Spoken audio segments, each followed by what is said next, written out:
জয়া বচ্চন এবার বিয়ে এবং সম্পর্ক নিয়ে মন্তব্য করে সামাজিক যোগাযোগ মাধ্যমে আলোড়ন তুলেছেন। জয়ার মতে বিয়ের ধারণা এখন পুরনো হয়ে গেছে, আর জীবনকে উপভোগ করাই মূল উদ্দেশ্য। তিনি স্পষ্টভাবে জানিয়েছেন তিনি চান না তার নাতনি নব্যা নাভেলি বিয়ে করুক। জয়ার মতে সম্পর্কের মধ্যে শারীরিক আকর্ষণ ও ঘনিষ্ঠতা থাকা গুরুত্বপূর্ণ, যা ব্যক্তি জীবনের আনন্দ এবং সম্পর্ককে পূর্ণতা দেয়।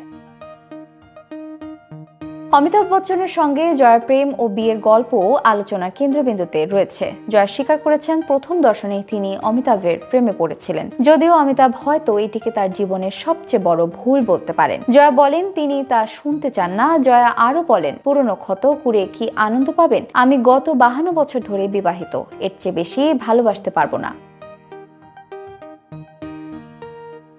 জয়ার এবং অমিতাভ বচ্চনের প্রেমের সূত্রপাত হয়েছিল ঋষিকেশ মুখোপাধ্যায়ের গুড্ডি ছবির সেটে। পরবর্তীতে এক নজর ছবির শুটিং চলাকালীন তাদের সম্পর্ক আরো দৃঢ় হয়। 1973 সালে তারা বিবাহ বন্ধনে আবদ্ধ হন। এই রোমান্টিক গল্প প্রণয় বৃত্তান্ত প্রজন্মের কাছে আজও চমক এবং আগ্রহের বিষয়।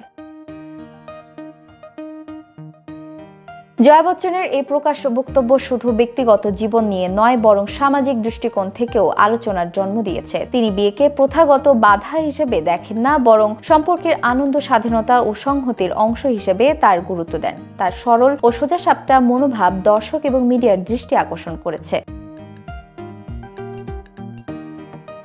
জয়া বচ্চনের এই মন্তব্য এবং জীবন দর্শন প্রমাণ করে যে তিনি কেবল অভিনেত্রী নন, তিনি সম্পর্ক, প্রেম এবং স্বাধীন জীবনের প্রতি এক অনন্য দৃষ্টিভঙ্গি প্রকাশ করেন, যা নেটিজেনদের মধ্যে আলোড়ন সৃষ্টি করেছে।